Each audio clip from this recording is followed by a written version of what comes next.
guess what? We're selling our house. And guess what I have to do?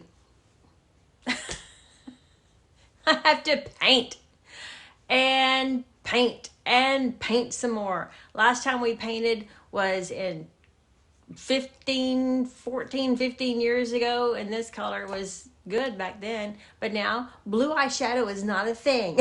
So now I have to depersonalize. So let's talk about some things that you're going to need to do to get your house ready to sell in today's market for hopefully top dollar.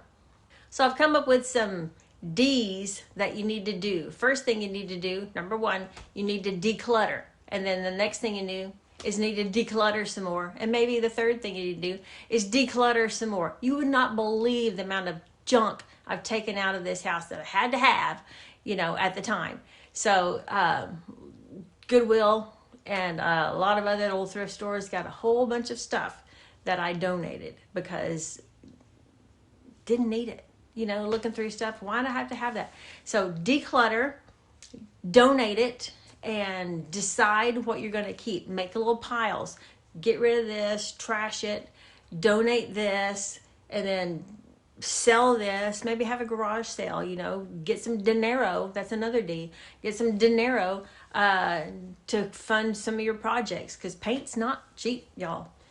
Also, maybe see if some of your friends want to come in and look at your stuff. What do you want? Get rid of it. So, and if you're downsizing like we're doing, we're selling this 4-bedroom home to a small farmhouse. And it's only 2 bedrooms right now, but hopefully after we sell this house, we're going to add on out there. So, but right now it's only 2 bedroom and it's already full of furniture out there. So I've got to get rid of furniture. I've got to really majorly declutter and get rid of stuff. Next thing you're going to do is depersonalize. What you're going to need to do is go through your house, pull off all the paintings, all the pictures, all the sports team stuff you might have up on your walls, your political signs, your religious signs. Get all that off. Maybe leave a picture. That's not offensive to anybody. But if somebody comes in and sees that you're maybe a UT fan or a A&M fan or Texas Tech fan or whatever, that's what they do. But then they might get offended. You don't want to offend your buyer. You don't. Get them to buy your house. Don't offend them. So you need to depersonalize. Also need to depersonalize by painting. You need to get it neutral. Not everybody likes blue eyeshadow like this paint was 14 years ago, that it was pretty back then, but now I gotta paint it. And then I don't know what I was thinking. 14 years ago we could not decide on color, like a main color. So bless my husband's heart, he just let me do what I wanted to. So each room had a theme. This was the blue room, and then I actually had a garden room over here, and I painted it like an accent wall, like a dark green. It was pretty. And then I think it was called Outer Banks, kind of tan on the other walls. But I had to depersonalize and get that ready. So now it's just plain. But it was really cute. I liked it. And like everything you would see in a garden, I had like little bicycles on the wall, had some little ducks, I had some little cattails and everything. It was cute. I like decorating. It was fun. But, when it's your house, when you're staying there, sure, do that. Paint it purple. Do what you want to. But when you get ready to sell it, you're going to have to depersonalize and neutralize, okay? I'm going to be painting this as well as the rest of the house. It's called accessible beige. It's kind of grayish, and in some light it looks beige, and some light it looks kind of gray.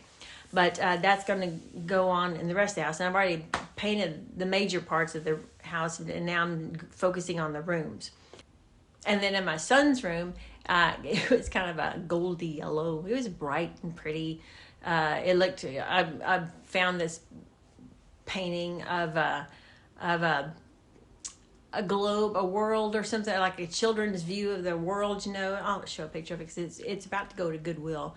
But I liked all the colors in it. It was pretty, and I thought it would be fun for my son's room. And I kind of had its theme of travel, explore, and stuff like that.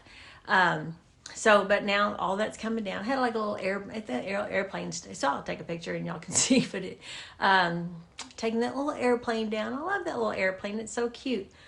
And then our room, it was kind of warm tones, rusts and browns and stuff like that. So, but now everything is going to be that accessible beige. And there's not much you can do to a room besides paint it, but I will be taking down ceiling fans and putting up just, plain normal little lights. And I did go through the RH, was it Restorative Hardware?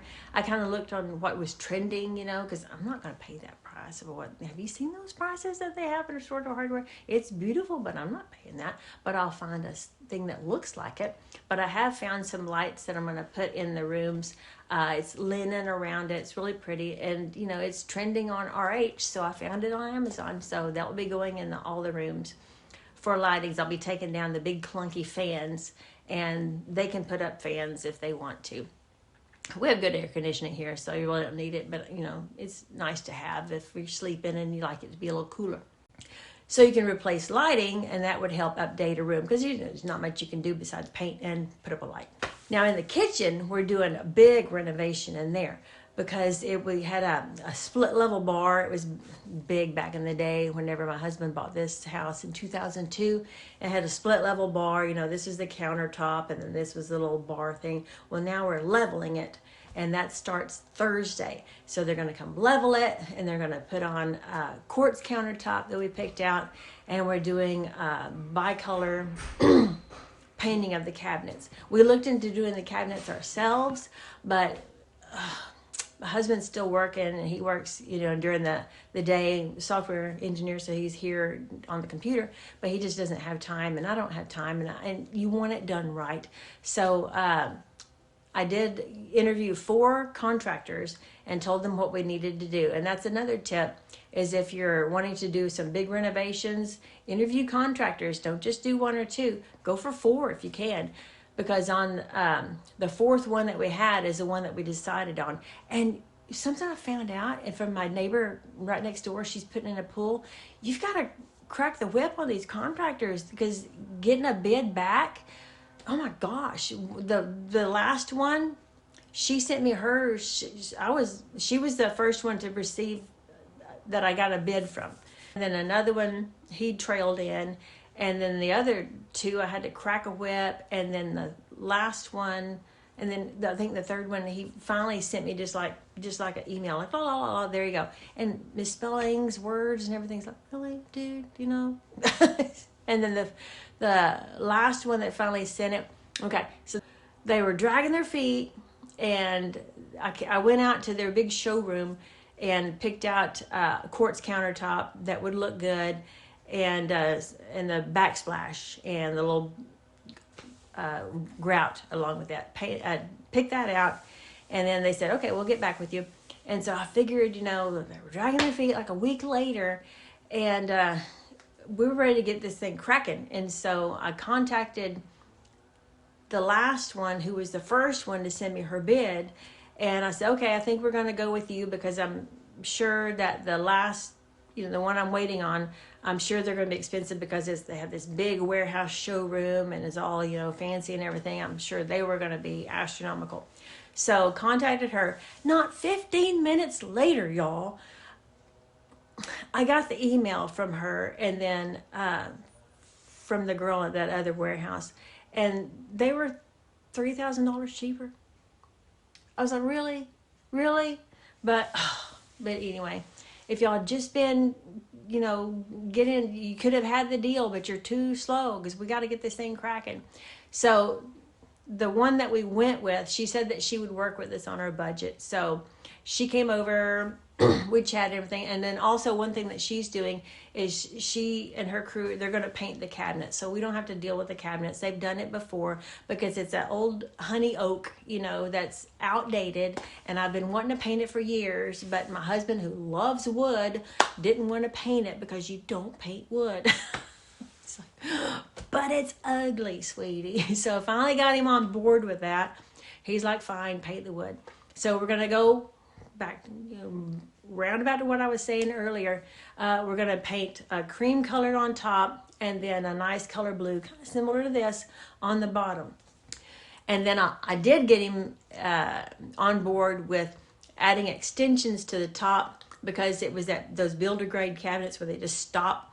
And then, you'd put, back in the day, I was guilty of this, you'd put ivy on top up there and, other stuff, make it kind of decorative. And I had that thing chock full of ivy. Then I start watching some of these interior designers and, how to get your home up to date. And that was one of them. Get that stuff off. It's like, oh, okay. So it's all off and it's just empty up there. And so I started looking at what can I do to make it pretty up there. So I found that people were making extensions. They would put like little boxes up there, making boxes and doors and everything. So I finally got my husband on board with that. So he is right now making boxes to go on that, and he's going to do the doors with the little glass, and he'll put lights up there so the new owner can display their stuff in it. So that will make it so it's going to go to the ceiling, so it won't stop at the builder grade. It'll go all the way to the ceiling, kind of look more custom. So the kitchen is the big thing, because you want to spend your renovation budget in the kitchen and the bathroom, or pick one to do the thing. We're picking the kitchen and the bathroom, master bathroom. I'm just going to really deep cleaning, do the grout, and it's not dirty. We're not dirty people, but you do live in this space, and so you can see some little chips and stuff. So I'll be doing that painting, of course, in there, updating that, adding new lights in there. I have my little Amazon account in my cart. I've got all these different things I'm going to have picked out to put in places. And so that's what I kind of like about leaving it in my cart, my Amazon cart, because I start looking at stuff, it's like, I don't really like it. And then, one thing I did pick out something and put it in my Amazon cart that I was going to put in the entryway. Have a little entryway light, really pretty, because I have one in there right now, but it's outdated. And I was so excited to get it back in the day at Lowe's. It was real pretty, wrought iron and everything, but now it's outdated. But I did have one in my cart. It was just this sphere, brushed nickel, because that's what the metal I'm going for in the house, with the little lights in it. Well, my son and I went to Habitat for Humanity and just kind of seeing what they had, if I could use anything. And they had one of those lights, and they had it sitting over there with the other lights. I didn't really like it, so I just didn't like how it looked and everything. So came home, took it out of my cart, and then still kind of looking to see what I can put back in my cart for that area. But I kind of put my little color scheme. I'll try to see if I can. And I did buy a light for over the little breakfast nook area, and over where they have like a little formal dining area, and it's kind of multi-space. You could use it for whatever. But kind of like a farmhouse thing over that one. Over the breakfast nook, I'm kind of trending right now is what I'm seeing is this woven, kind of the rattan and also woven things. And so I have a woven one over the dining room nook, and I think it'll be pretty because it's cream colored on the walls, and then the woven, I'll show a picture of it, I'm hanging it. The woven one is kind of cream color, so it'll kind of blend. So I want the showstopper to be the kitchen, and just, nothing really competing with what you're looking at the kitchen. The little island lights, they're clear, and that will go over the court. So I think it'll be really pretty. And the tile, we didn't want to have to take up the tile, so I'm kind of blending the tile with the whole look of the kitchen. The tile is kind of creamy colored with some little tan and some little gray blue kind of splotches. Kind of sounds weird, but it's kind of pretty. But so I wanted to accent the blue in doing the blue on the lower cabinets, and kind of cream on top, because they say white kitchens are going out and white in the kitchen. So I'm just kind of doing a creamy off color white, and then we're doing that creamy off color white in all of the cabinets in the rest of the house. Blue's gonna be in the kitchen, but creamy's everywhere else in the laundry. And it's like, gosh, you don't really think about how many cabinets you have until you're looking at painting them. And it's that honey oak throughout. And so there's a special process you have to do to make sure you don't get the grain and everything showing through. So we're going to let them paint it, give them the extra money for them to do it because they know how to do it. Make it smooth where it's pretty. If we did it, it would probably look like a DIY, like kind of what my bathroom looks like, because I did something in my bathroom.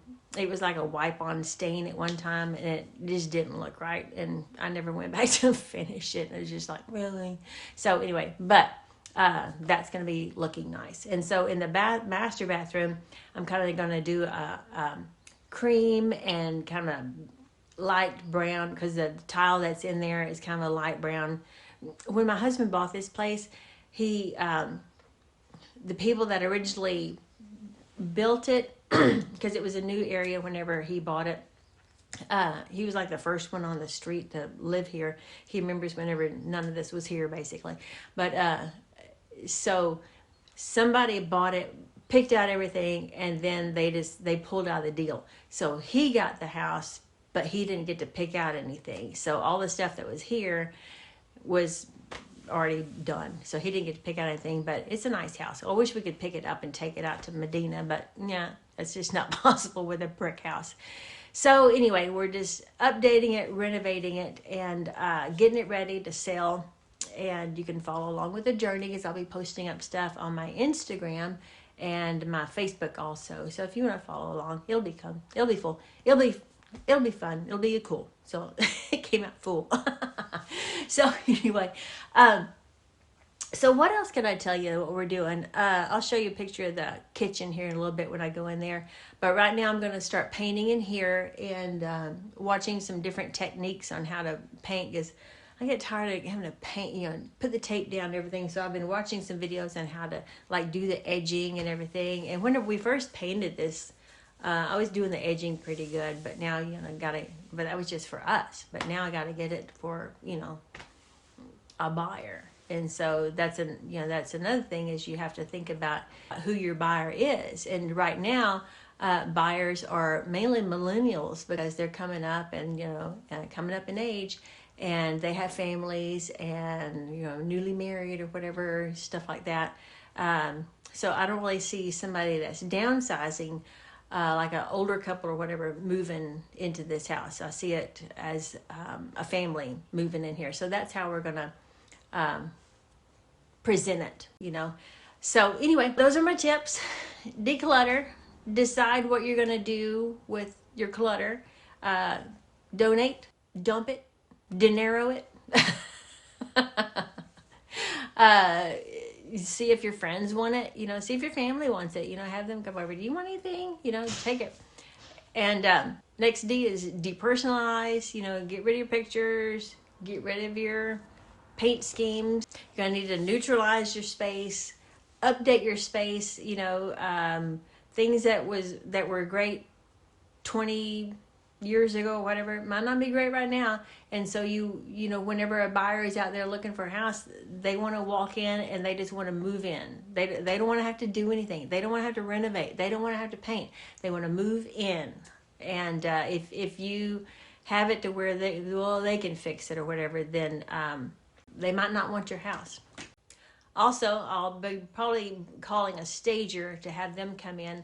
We'll be taking our living room stuff out, because it's that, overstuffed couches that were big back in the day, and it's so comfortable. I hate getting rid of it, but it won't stage well. So we're going to put some, get with the stager and have them come out and let me know, what move things around a certain way and use what we have, and they can bring in something as well. They'll probably bring in dining arrangements also.